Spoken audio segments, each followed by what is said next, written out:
सबैभन्दा पहिला मेरो ससुरा बुवा सासूआमालाई हृदयदेखि नै नमन गर्छु। उहाँहरूको आशीर्वाद हाम्रो जीवनको बहुमूल्य उपहार हो। उहाँहरूले हामीलाई गर्ने माया, सपोर्ट, जस्तोसुकै बाधा आए पनि यसरी अगाडि बढ्नुपर्छ भनेर जुन हौसला, प्रेरणा दिनुहुन्छ नि, बुवा आमाको यति धेरै शब्दमा पनि मैले बयान गर्न सक्दिनँ। उहाँले हामीलाई गर्ने माया, सपोर्ट यति धेरै गर्नुहुन्छ।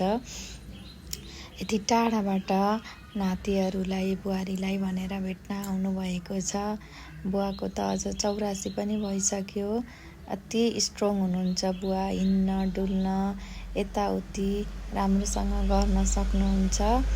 बुवा एकदम धेरै मायालु पनि हुनुहुन्छ। बाबुहरू पनि यति धेरै खुसी छन्। बुवाहरूको आमाको बिचमा बसेको जिद्दी गरेको छ। त्यहाँ एकदम आफ्नै कार्टुन हेर्ने भन्छ उसले। बुवा आमालाई फेरि इन्द्रेडी मनपर्छ। उसले चाहिँ लगाइदिने छैन। आमाहरूले नै कार्टुन हेरेर चित्त बुझाउनुहुन्छ। आज धेरै समयपछि हाम्रो परिवार सँगै खाना खान पाउँदा पनि एकदम आनन्द लाग्दो रहेछ। सधैँ बाबुहरूसँग मात्रै खाने, उहाँहरूले पनि दुईजनाले मात्रै पकाउने खाने गर्नुहुन्थ्यो नि त। आज त एकदम धेरै रमाइलो भयो।